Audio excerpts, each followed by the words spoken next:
सम्मानीय भक्त सज्जनों एवं श्रद्धा मूर्ति माताओं बहनों, नवधा भक्ति पर कुछ विचार किया जाए। पहले आप सब मिल करके नवधा भक्ति का गायन करें। नवधा भक्ति कहाँ तो ही पाही, सावधान सुनु धरु मन माही। प्रथम भक्ति संतन कर संगा, दूजे रति मम कथा प्रसंगा। प्रथम भक्ति संतन कर संगा, दूजे रति मम कथा प्रसंगा। गुरुपद पंकज सेवा तीसर भक्ति अमान। गुरुपद पंकज सेवा तीसर भक्ति अमान। चौथी भगति मम गुण गण, करे कपट तजिगान। चौथी भगति मम गुण गण, करे कपट तजिगान। मंत्र जाप मम दृढ़ विश्वासा, पंचम भगति सुवेद प्रकाशा। मंत्र जाप मम दृढ़ विश्वासा, पंचम भगति सुवेद प्रकाशा। छठदम शील विरति बहु कर्मा, निरत निरंतर सज्जन धर्मा। छठदम शील विरति बहु कर्मा, निरत निरंतर सज्जन धर्मा। सतवें सम मोमय जग देखे, मोते अधिक संत करि लेखे। जग देखे, मोते अधिक संत कर लेखे। अठवें यथा लाभ संतोषा, सपनों नहीं देखे पर दोषा। यथा लाभ संतोषा, सपनों नहीं देखे पर दोषा। नवमी नम्र सब सोछल हीना, मम भरोसे ही हर्ष न दीना। सरल सब सोछल हीना, मम भरोसे ही हर्ष न दीना। नौमा जिनके एको होई, नारी पुरुष सचराचर कोई। नौमा जिनके एको होई, नारी पुरुष सचराचर कोई। सो अतिशय प्रिय भामिन मोरे, सकल प्रकार भक्ति दृढ़ तोरे। अतिशय प्रिय भामिन मोरे, सकल प्रकार भक्ति दृढ़ तोरे। ये नवधा भक्ति श्री राम ने शबरी को सुनाया था। जब शबरी ने कहा कि मैं तो मलिन हूँ, नीच जात की हूँ और अधम से अधम अधम अति नारी, अधम नारी हूँ। नारियों को वेद पढ़ने का अधिकार नहीं, नारियों को विद्या पढ़ने का अधिकार नहीं, इसलिए बहुत अधम श्रेणी में उन्हें गिना गया। लेकिन समय का परिवर्तन हुआ, अब माहौल दूसरा है। आज भी देखा जाता है कि बड़े बड़े शंकराचार्य जो गद्दी पर बैठे हैं, वे आज भी वेदों का प्रमाण दे करके स्त्रियों को विद्या से, ज्ञान से दूर रखना चाहते हैं। सच्ची घटना है भोपाल की। एक शंकराचार्य बुलाए गए थे, उनको आने में देरी हुई तो उसका संचालन एक शिक्षिका कर रही थी। उसको कहा गया कि कार्यक्रम की शुरुआत कर दो, टाइम बहुत हो गया है। तो उसने एक वेद मंत्र का उच्चारण करते हुए कार्यक्रम की शुरुआत की। तब तक शंकराचार्य की गाड़ी आ गई। जैसे ही उनके कानों में वेद मंत्र की आवाज पड़ी और वो भी स्त्री की मुख से, बस वो उबल पड़े और कहा, ये कौन संचालन कर रहा है और ये वेद मंत्र स्त्री कैसे गा रही है। बहुत नाराज हुए, मारे गुस्सा में वे गाड़ी से उतरे नहीं और वापस लौट गए। ये दशा आज भी ये धार्मिक कहलाने वालों के हृदय में भरी हुई है। मनुष्य मात्र का पूरा पूरा अधिकार है कि वो भक्ति सत्संग सब कर सकता है। जब व्यवहारिक क्षेत्र में पूरा अधिकार दे दिया गया तो आध्यात्मिक क्षेत्र में, धर्म के क्षेत्र में कटौती क्यों? सबका अधिकार है, अपना कल्याण कर सकते हैं। तो सेवरी ने जब श्री राम से कहा कि मैं कुछ जानती नहीं हूँ, अनपढ़ हूँ, ऊपर से नारी हूँ, तो मैं आपकी कैसे सेवा करूँ, कैसे भक्ति करूँ? तब उन्होंने कहा भक्ति का संबंध स्त्री पुरुष और जात पात से नहीं मानता हूँ, उसके प्रेम से मानता हूँ। तब उन्होंने ये नवधा भक्ति उसको सुनाया। तो उसमें पहली बात कहा कि नवधा भक्ति कहो तो ही पाही, सावधान सुन धर्म मन माही। कि मैं नवधा भक्ति कहने जा रहा हूं, लेकिन सावधान होकर के सुनो। व्यक्ति सुनता है लेकिन सावधानी से नहीं, मन कहीं और रहता है, तन कहीं और रहता है। तो जो भी सुनता है तो एक कान से घुसता है, दूसरे कान से निकल जाता है। इसलिए जब कोई ज्ञान की बात सुना जाए तो बड़ी सावधानी से मन को एकाग्र करके दत्त चित्त से सुनेंगे, तब वो बात समझ में आएगी। तो सावधानी देते हैं पहले ही, और उसके बाद वे नवधा भक्ति कहते हैं कि प्रथम भक्ति संतन कर संगा। पहली भक्ति जीवन की क्या है? संतों का सत्संग करना। वह पहली भक्ति तीर्थाटन, पूजा, यज्ञ, हवन, तर्पण क्यों नहीं कहते हैं? वे इसलिए कहते हैं पहली भक्ति संतों का सत्संग कि बिना सत्संग से आदमी को ज्ञान होगा ही नहीं कि हम किस तरह से भक्ति करें। भक्ति के मार्ग में चलने के लिए जब तक हमें सूत्र नहीं मिलेगा, तब तक हम भक्ति के क्षेत्र में, अध्यात्म के, धर्म के क्षेत्र में आगे नहीं बढ़ सकते हैं। और वह सूत्र मिलता है सत्संग से, संतों के सानिध्य से। तो पहली भक्ति बताए प्रथम भक्ति संतन कर संगा। यह सत्संग ही ऐसा माध्यम है जो जीवन के कलिमस को धोता है। सत्संग में जाने से क्या मिलता है? सत्संग में जाने से कोई धन तो मिलता नहीं है।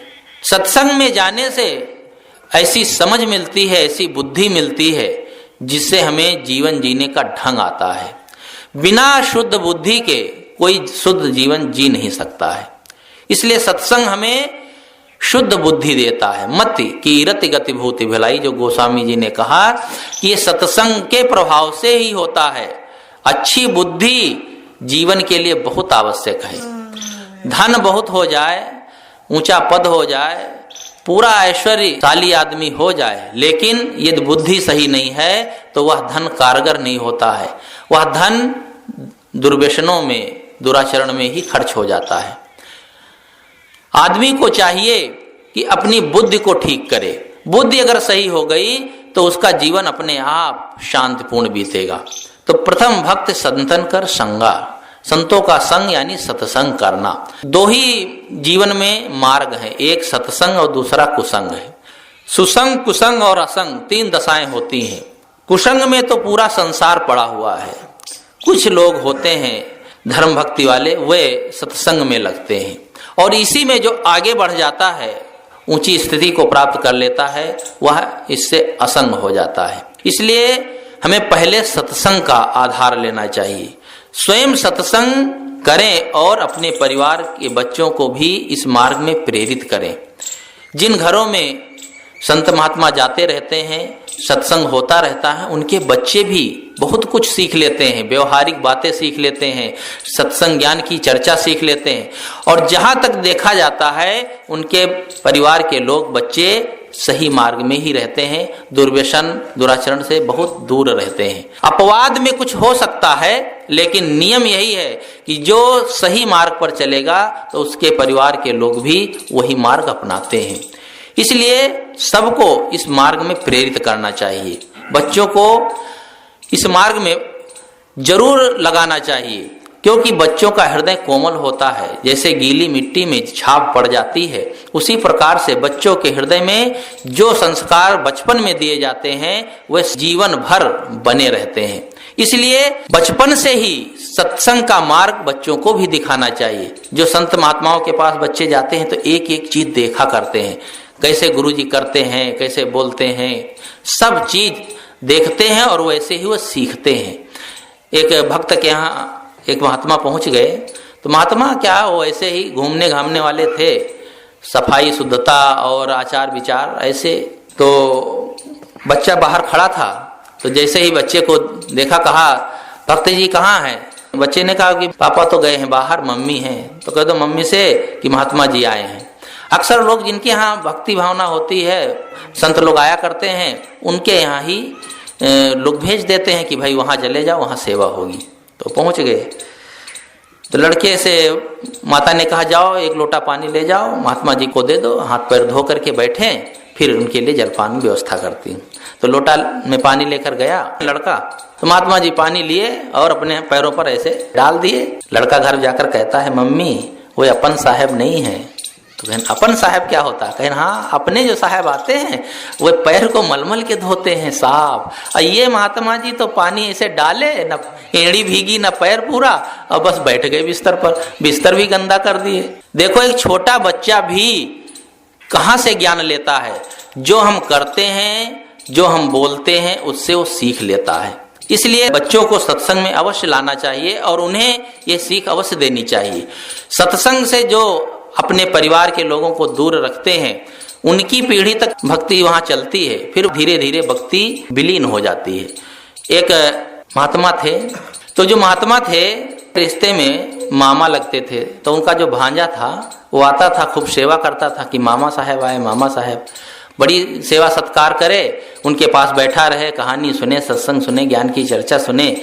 महीने 4 महीने में, कहीं 6 महीने में वो पहुंच जाते थे। उस बच्चे के पिता, उनको भय हो गया कि ज्यादा ये मामा साहब के पास बैठता है और धीरे धीरे कहीं इसका मन बदल गया और मामा साहब जैसा ही हो गया, तो एक ही लड़का है, मामला गड़बड़ा जाएगा। तो महात्मा पहुंचे तो कहे जाओ बेटा बाजार से सब्जी ले आओ, तो फल ले आओ। उसको बैठने नहीं दे, इधर उधर दौड़ाते रहे। काफी समय बीत गया, वो सत्संग से वंचित रहा। उसको ऐसा कुसंग पड़ा कि धीरे धीरे वह चोरी करना सीख गया, नशा करना सीख गया, सारे दुर्गुण उसके जीवन में आ गए। एक दिन पकड़ा गया, जेल गया, जेल से छूट कर आया, तब तक महात्मा जी पहुंच गए। तो उसके पिता रो रो कर कहने लगे, साहेब लल्लू को समझा दो, ये तो बहुत खराब हो गया।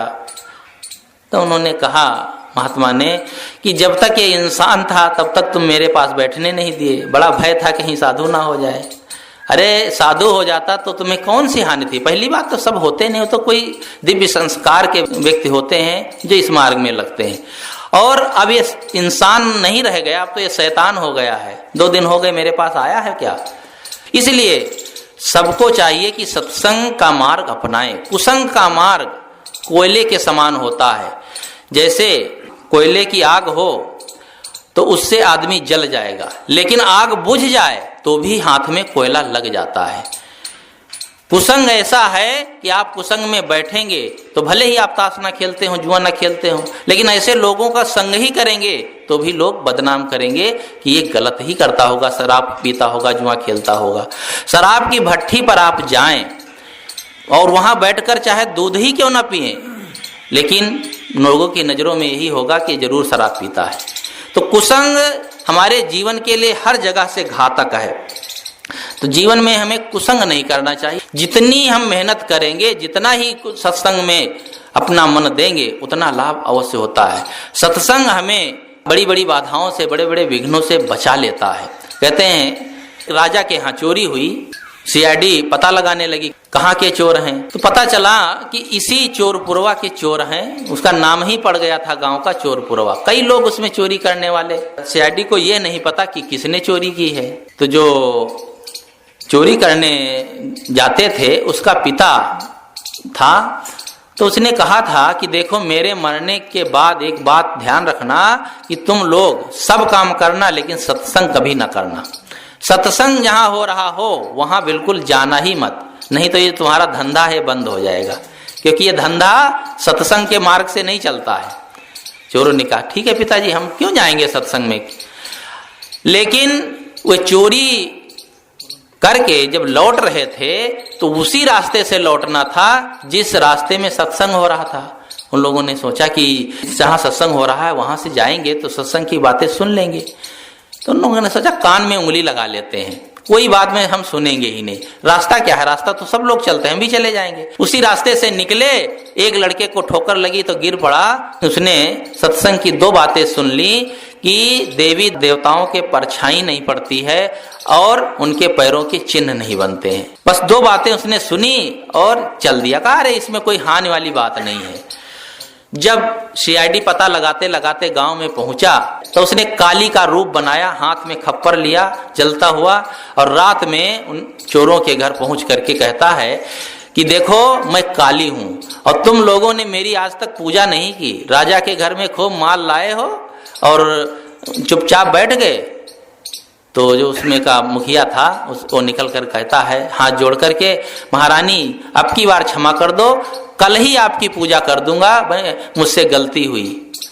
तो कहा हाँ, कल यदि मेरी पूजा नहीं हुई तो समझ लो क्योंकि राजा के यहाँ से माल खूब लाए हो। कहा माल तो मिला लेकिन गलती हो गई, कल जरूर पूजा कर दूंगा। जब वो खप्पर लेकर वापस होने लगा, वो तो सीआईडी का आदमी था, देखा कि महात्मा जी जो कह रहे थे कि देवी देवताओं के परछाई नहीं पड़ती है, लेकिन जो खप्पर जल रहा है उसके प्रकाश से इसकी परछाई भी पड़ रही है और इसके पैरों के चिन्ह भी पड़े हैं। तो लगता है कि ये कोई देवी देवता नहीं है, ये तो कोई सीआईडी होगा। बस रात में ही पूरा अपना सामान भरा और वहां से भाग निकले। जब सवेरे पुलिस आई तो देखती है घर खाली। तब उसे लगा कि जब 2 बातें हम सत्संग की सुने उससे जान और माल सब बच गया, तो जीवन भर यदि हम सत्संग में रहेंगे तो हमारा कितना उद्धार होगा। तो प्रथम भक्ति संतन कर संगा, एक घड़ी आधी घड़ी आधी में पुनियाद, तुलसी संगत साधु की कटे कोट अपराध। थोड़ी देर भी सत्संग का लाभ यदि लिया जाए तो वो हमारे जीवन के लिए बहुत कारगर होता है। आदमी कुसंग में अपना बहुत अधिक समय लगा देता है लेकिन सत्संग से बहुत वंचित रहता है, थोड़ा भी समय नहीं लगाना चाहता है। इसलिए सत्संग में हमें अवश्य समय देना चाहिए। सत्संग का महत्व पौराणिक कथा के माध्यम से हम समझ सकते हैं कि वशिष्ठ और विश्वामित्र की अनबन बनी रहती थी। वशिष्ठ भी ज्ञानी थे, विश्वामित्र भी ज्ञानी थे, लेकिन विश्वामित्र को थोड़ा अहंग रहता था कि हम कोई कम थोड़े हैं। एक बार विश्वामित्र वशिष्ठ के आश्रम पर पहुंचे और आदर सत्कार में उन्हें कई हजार वर्ष जो तपस्या की उसका पुण्य था उसका फल भी दिया और बहुत सा धन दिया। जब विश्वामित्र वशिष्ठ के आश्रम पर पहुंचे तो विश्वामित्र का उन्होंने सत्कार तो किया लेकिन दान दक्षिणा में केवल आधी घड़ी का सत्संग दिया। तब विश्वामित्र को बहुत नाराजगी हुई। बस उनकी नाराजगी जब देखा तब वशिष्ठ ने कहा नाराज क्यों होते हो, तुम्हारे कई हजार वर्ष तपस्या के फल से ये आधी घड़ी के सत्संग का फल अधिक है। लेकिन वे तैयार नहीं हुए। कहा नहीं, ऐसे मैं नहीं मान सकता हूं। मैं जब इतने हजार वर्ष तपस्या किया उसका फल तुम्हारे सत्संग से कैसे कम हो सकता है। कहा आप फैसला करा लीजिए। तो विष्णु के पास पहुंचे तो विष्णु भगवान तो आराम से लेटे थे। तो उन्होंने सोचा ये सब हमारे आराम में खड़बंजन करेंगे, तो कहा नहीं मेरे पास समय नहीं है, तुम शंकर जी के पास चले जाओ। शंकर जी के पास गए। कहा फिर ऐसा करो कि तुम शेष जी के पास चले जाओ, शेष जी खाली रहते हैं। तो शेष के पास गए तो शेष ने कहा देखो तुम लोगों का फैसला तो मैं कर सकता हूं लेकिन पृथ्वी के भार से बहुत दबा हुआ हूं। अगर तुम लोगों में से कोई इस पृथ्वी के भार को रोक सके तो मैं निर्भर हो जाऊं, फिर फैसला कर दूं। विश्वामित्र ने कहा अरे बिल्कुल, मेरे 10,000 वर्ष की तपस्या का फल लग जाए और ये पृथ्वी रुक जाए। तो कहानी कहती है जैसे ही शेष जी ने पृथ्वी को छोड़ा वैसे ही पृथ्वी डगमगाने लगी और विश्वामित्र नहीं रोक पाए। शेष जी ने फिर पृथ्वी को थाम लिया। वशिष्ठ ने कहा कि मेरे आधी घड़ी के सत्संग का फल लग जाए और पृथ्वी रुक जाए। पृथ्वी रुक गई।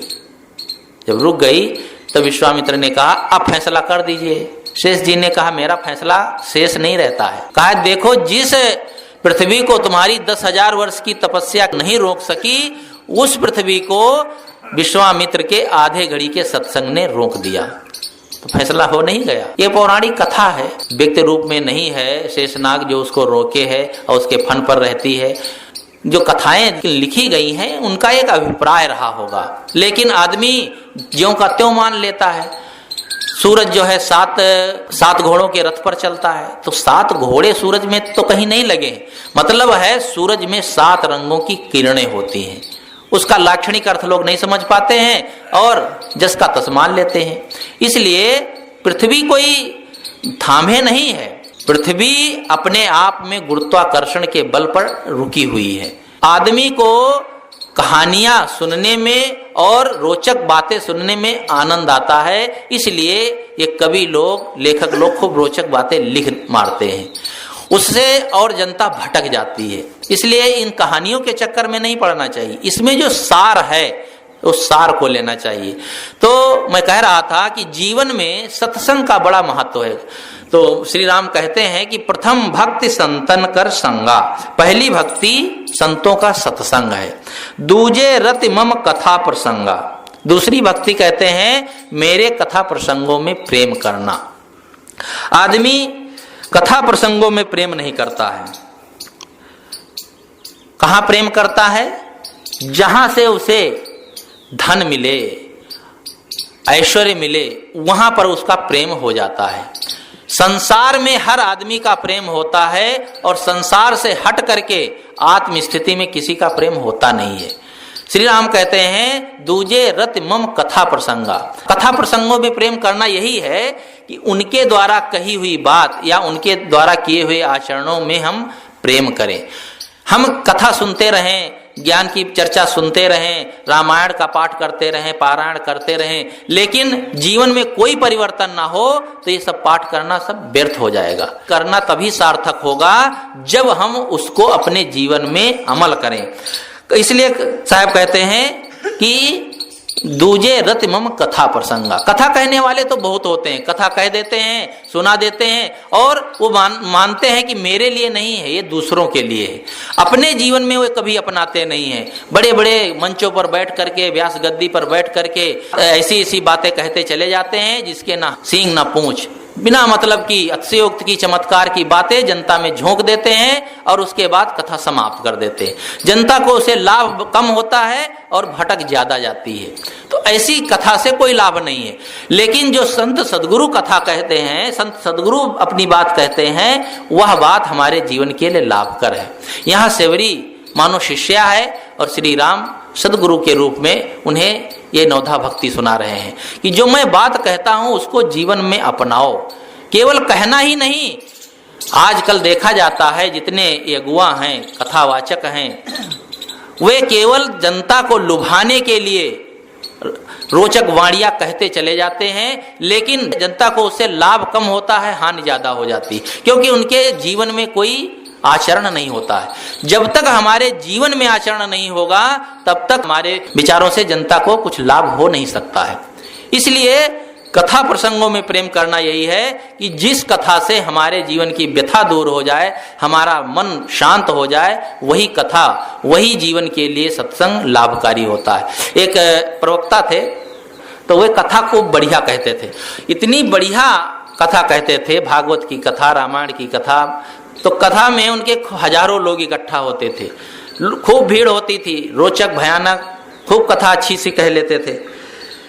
एक दिन उनकी कथा हो रही थी गांव के पड़ोस में ही, तो उनकी पत्नी ने जब जाना कि हमारे पंडित जी की कथा हमारे गांव के पड़ोस में ही हो रही है, तो क्यों ना हम भी जाकर के एक दिन कथा सुन लें।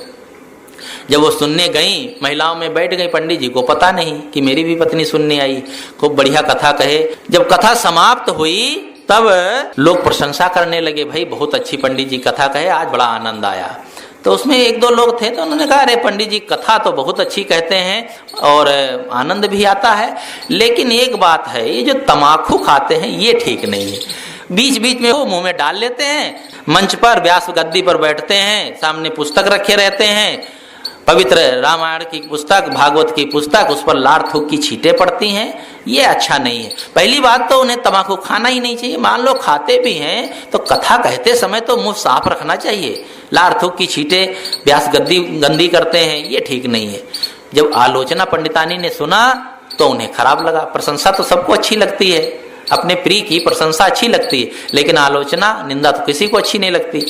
घर में आई, पंडित जी पहुंचे तो उन्होंने कहा पंडितानी ने कि देखो पंडित जी, ये तम्बाकू मत खाया करो। कहा क्यों? कहा आज मैं तुम्हारी कथा सुनने गई थी तो सब प्रशंसा कर रहे थे, लेकिन एक बात को लेकर निंदा हो रही थी कि पंडित जी तम्बाकू खाते हैं, लार थूक की छींटें व्यास गद्दी पर पड़ती हैं, पुस्तक पर पड़ती हैं, ये ठीक नहीं है, इसलिए तम्बाकू छोड़ दो। पंडित जी ने कहा देखो पंडितानी, कहो कथा आज से छोड़ दो, ये तम्बाकू नहीं छूट सकती, ये तो मेरी बूटी है। तुम क्या समझती हो कि मैं मूर्ख हूं क्या? अरे इतने ही तुम्हें परेशानी है ना, मेरी निंदा ना हो, आलोचना ना हो। तो उन्होंने कहा हाँ, तुम्हारी निंदा आलोचना ना हो, और चाहे फिर तुम तम्बाकू खाओ चाहे गोबर खाओ, मुझे क्या लेना देना। कहा मैं पंडित हूं, ऐसी बात मैं कल जमाऊंगा सत्संग में, सब लोग मेरी प्रशंसा करेंगे, कोई निंदा नहीं करेगा। दूसरे दिन पहुंचे, शुरू किया पंडित जी ने कथा कहना। तो कथा कहने के पूर्व ही संबोधन में वे कहते हैं कि देखो सज्जनों एवं देवियों, जो मंच पर बैठ करके, व्यास गद्दी पर बैठ करके भगवान का नाम लेता है, भगवान का गुणानुवाद गाता है, उनकी कथा कहता है, उसके मुंह से लार थूक की छींटें नहीं निकल सकती हैं। उसके मुंह से तो पवित्र गंगा के समान, गंगोत्री के समान छींटें होती हैं। वो कहीं भी पड़ जाएंगी तो समझ लो पवित्र हो जाएगा। इसलिए किसी को भ्रम नहीं करना चाहिए कि जो भगवान का नाम ले, भगवान का गुणानुवाद गाए, तो निश्चित है उसके मुंह से गंदी छींटें नहीं निकल सकती हैं, पवित्र गंगा के समान होती हैं। इसलिए भ्रम मत करो। बढ़िया लच्छेदार बात कह करके सबको भ्रमित कर दिए। सब कहे वाह वाह, पंडित जी बात सही कहते हैं, जरा हमारे ऊपर भी थूक देते तो हम भी पवित्र हो जाते। भोले लोग तो बहुत रहते हैं। उसमें कुछ विचारक भी बैठे थे, तो एक विचारक ने सुना, देखो पंडित जी कैसा जनता को मूर्ख बना रहे हैं। अरे भाई, खा रहे हैं तम्बाकू और कहते हैं गंगा के समान पवित्र छींटे हैं। वो घर गया, घर से एक बुढ़िया में सफेद सफेद चूरन पीस कर लाया और पंडित जी के सामने पेश कर दिया। कहा पंडित जी थोड़ा सा प्रसाद लाया हूँ, आप ग्रहण कर ले। उन्होंने कहा क्या है? कहा अरे गरीब आदमी हूँ, क्या लाऊंगा, थोड़ा सा प्रसाद है। सफेद सफेद देखा, सोचा मिश्री उश्री पीस के लाया होगा, बड़ी चुटकी भरा मुंह में जैसे ही रखा तो ना मीठा ना खट्टा, एकदम मुंह खराब हो गया। कहा तूने क्या खिलाया भाई? कहा पंडित जी मैं गरीब आदमी हूँ, क्या खिला सकता हूँ, मेरे पिता भी गरीब थे, मेरे बाबा भी गरीब थे, लगता है गरीबी मेरे सनातन से चली आ रही है। मेरे बाबा मर गए, दादी मर गई, पिताजी मर गए, लेकिन आज तक उनकी हड्डियों को न गंगा सागर ले जा पाया, न प्रयाग ले जा पाया, क्योंकि गरीबी बहुत थी। जब मैंने आज सुना कि हमारे गांव में ही गंगोत्री आ गई है, मैंने सोचा कि क्यों ना लाभ ले लिया जाए। तो बस वही उनकी हड्डियां जो रखी थी उसी को पीस करके लाया और आपकी गंगोत्री में डाल दिया। अरे कहा तूने तो मेरी सारी क्रिया भरिष्ट कर दी। कहा इसमें क्रिया क्या भरिष्ट हो गई, गंगा में जो पड़ता है पवित्र हो जाता है, पुरखे सब तर जाते हैं, और आप कहते ही जो भगवान का नाम लेता है उसके मुंह से गंगोत्री निकलती है। पंडित जी को बड़ी घृणा लगी और बस कहा मैं आज के बाद तम्बाकू बिल्कुल नहीं छूऊंगा। आदमी को ठोकर लगती है तब सुधर जाता है, या बेइज्जती होती तो सुधर जाता है। आदमी दूसरों को तो सीख देता है लेकिन स्वयं अपने जीवन में उतारता नहीं है। तो मैं कह रहा था, श्री राम कहते दूजे रति मम कथा प्रसंगा, जो हम सत्संग सुनते हैं उसको जीवन में आचरण करें। गुरुपद पंकज सेवा तीसर भक्ति अमान। गुरुपद पंकज सेवा, गुरु के कमल रूपी चरणों की सेवा करना, और वो भी निर्माणता पूर्वक, अहंकार पूर्वक नहीं। निर्माण होकर के जब हम सेवा करते हैं तो उस सेवा का फल मिलता है। हम कितनी सेवा करते हैं उसका महत्व नहीं है, हम कैसे सेवा करते हैं उसका महत्व होता है। इसलिए विनम्रता पूर्वक गुरु के चरणों की सेवा, तो गुरु के चरणों की सेवा करनी चाहिए। तो इसके पहले तो हम गुरु करें तब ना गुरु की सेवा कर पाएंगे। जब जिसके जीवन में कोई गुरु ही नहीं है, गुरु का पदार्पण ही नहीं हुआ है, किसी गुरु के सानिध्य में ज्ञान ग्रहण ही नहीं किया है, वो गुरु की सेवा क्या करेगा। गुरु की सेवा इतनी ही नहीं है कि गुरु जी लेटे हैं तो उनके पैर दबा दो, भोजन पानी दे दो, यही सेवा नहीं है। गुरु की तो असली सेवा यह है कि उनके बताए हुए मार्ग पर हम स्वयं चलें और दूसरों को चलने के लिए प्रेरित करें, ये असली सेवा होती है। लेकिन गुरु जीवन में होना चाहिए। बिना गुरु के आदमी कभी सुखी नहीं हो सकता है। राम कृष्ण से को बड़ा उन्हों तो गुरु कीन, तीन लोक के वैधनी गुरु आगे आधीन। गुरु का जीवन में बहुत बड़ा महत्व होता है। सत्संग में जब हम जाते हैं तभी गुरु की परख हो पाती है। प्रिय बुद्धिमान हित चाहो तो सत्संग में जाना अच्छा है, प्रिय बुद्धिमान हित चाहो तो सत्संग में जाना अच्छा है। यदि स्वास्थ्य गिरे हो यंत्र फेल तो मिस्त्री और वैद्य सुधारेंगे, यदि स्वास्थ्य गिरे हो यंत्र फेल तो मिस्त्री और वैद्य सुधारेंगे। यदि बिगड़ी बुद्धि तुम्हारी है तो गुरुदेव चिकित्सक अच्छा है।